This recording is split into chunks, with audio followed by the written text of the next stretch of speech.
मित्रों, जय श्री कृष्णा, राधे राधे। दोस्तों, मर्दों को अपनी पत्नी के साथ ये चार काम बिल्कुल बेशर्म होकर करना चाहिए। अगर दोस्तों मर्द ये चार काम बेशर्म होकर अपनी पत्नियों के साथ करते हैं तो उनके घर में धन धान्य की कमी नहीं होगी। दोस्तों, वो करोड़पति बन जाएंगे और वो दोस्तों लखपति बन जाएंगे। तो दोस्तों, आपको ये जानकारी देने से पहले हम आपसे आग्रह करते हैं, दोस्तों अगर आप वीडियो में नए हैं, चैनल में नए हैं, तो सब्सक्राइब करने के बाद बेल आइकन जरूर दबाएं, क्योंकि दोस्तों हमारा ये चैनल दोस्तों प्राचीन आस्थाओं पर पूरी तरह से दोस्तों प्रतिबंध है, प्राचीन आस्थाओं को मानता है और प्राचीन ज्ञान आपको प्रोवाइड करता है। तो दोस्तों हमारे चैनल को सब्सक्राइब कर लें और हम आपको ये बताने की पूरी कोशिश करते हैं कि आखिर वो कौन से चार काम हैं जिन्हें दोस्तों मर्दों को अपनी पत्नी के साथ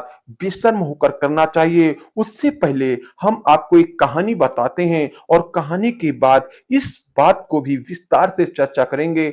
आप लोगों को क्या करना है, आप लोगों को एकाग्रचित होकर सुनना है, वीडियो को स्किप मत करना, वीडियो को स्किप नहीं करना है। दोस्तों तो एक बार की बात है दोस्तों, एक राजा दोस्तों कपड़ों का बहुत बड़ा शौकीन था। इतना शौकीन था कि दोस्तों अपने दोस्तों प्रजाओं के लिए कुछ नहीं करता था, वो केवल कपड़े पहना करता था। अच्छे अच्छे कपड़े विदेशों से मिला मंगाकर कपड़े पहनता था और प्रजा के लिए कुछ नहीं करता था। और उसी गांव के इर्द गिर्द एक दर्जी रहता था। तो एक बार उसको पता चला कि एक दर्जी है, वो दोस्तों बहुत दूर दूर के कपड़े सीता है और वो इतने अच्छे कपड़े सीता है कि वो दोस्तों उसके कपड़े सिए हुए कपड़े बहुत बड़े बड़े राजा पहनते हैं। अब उस राजा को भी ज्ञान आया, क्योंकि दोस्तों वो भी बहुत ज्यादा शौकीन था कपड़े के लिए। उस राजा ने कहा कि चलो चलते हैं, हम भी इस दर्जी के पास चलते हैं, देखते हैं कि यह दर्जी किस प्रकार से कपड़ा सीता है और किस प्रकार से कपड़ा नहीं सीता। तो दोस्तों वो राजा दर्जी के पास जाते हैं और दर्जी से पूछते हैं कि दर्जी जी, क्या मेरे भी कपड़े आप सिल देंगे? तो दर्जी को तो काम ही दोस्तों, उसने कहा बिल्कुल सी देंगे। तो राजा कहता है कि हमने आपकी बहुत बड़ी प्रशंसा सुनी है कि आपके सिले हुए कपड़े बहुत बड़े बड़े राजा महाराजा देश विदेश जाते हैं। तो दर्जी ने कहा हाँ बिल्कुल जी हुजूर, ऐसा ही जैसे ही आपने सुना है वैसा सत्य है। तो राजा ने कहा तो क्या हमारे भी कपड़े सिल देंगे? तो उसने कहा बिल्कुल सिल देंगे। परंतु दोस्तों एक राजा ने दर्जी ने कहा एक बात है, मेरे सिले हुए कपड़े को दोस्तों अन्यायी, कुकर्मी और छली कपटी लोग नहीं देख पाते। अगर दोस्तों इस प्रकार के लोग होंगे तो आप कपड़े पहने रहेंगे फिर भी उन्हें दिखाई नहीं देंगे। तो राजा ने कहा बिल्कुल सही है, आप सिल दीजिए, आप बताइए कहाँ कपड़े लेना है, चलो हम आपको लिवा देते हैं। तो दर्जी ने कहा नहीं, हमें कपड़े नहीं लेना, बिल्कुल कपड़े नहीं लेना, हम अपने हिसाब से कपड़े लेते हैं और फिर सिल करके दे देते हैं।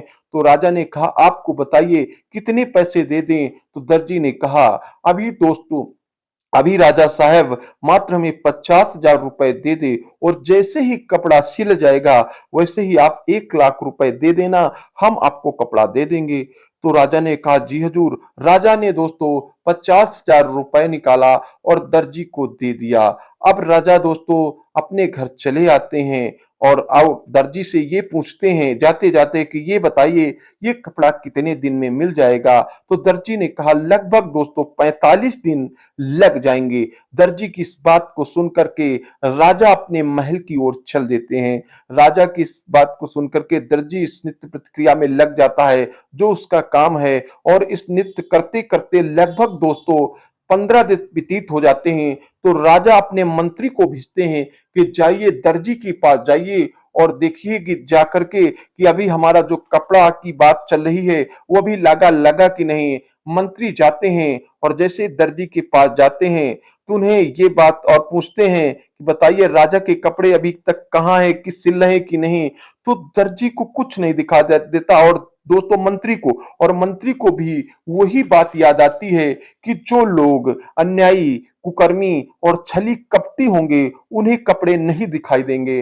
अब इस बात को जैसे ही मंत्री को याद आता है तो अब ये शायद सोचे क्या उसे कुछ नहीं दिखाई देता, परंतु दोस्तों दर्जी की बात में जी हुजूरी करता है मंत्री और राजा के पास वापस जाता है और कहता है, राजा जी आपके कपड़े बहुत ही अच्छे सिले जा रहे हैं और इस तरह के कपड़े ना आज तक हमने देखा है और ना किसी को पहने हुए देखा है। राजा खुश हो जाता है और फिर दोस्तों धीरे धीरे करके 15 दिन फिर व्यतीत हो जाते हैं और दोबारा मंत्री को भेजता है।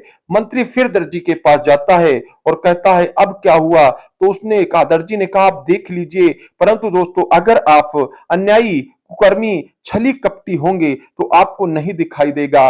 परंतु अब दोस्तों मंत्री सोचे ये कौन बताएगा, तो उसने कहा बिल्कुल दिखाई दे रहे हैं, आपने बहुत अच्छे कपड़े सिले हैं, बहुत ही अच्छे कपड़े सिले हैं, इस तरह के कपड़े तो हमने अभी तक नहीं देखे। बल्कि मंत्री को दिखाई नहीं पड़ता था, परंतु वो अपने आप को अन्यायी कुकर्मी और छली कपटी नहीं समझता था दोस्तों।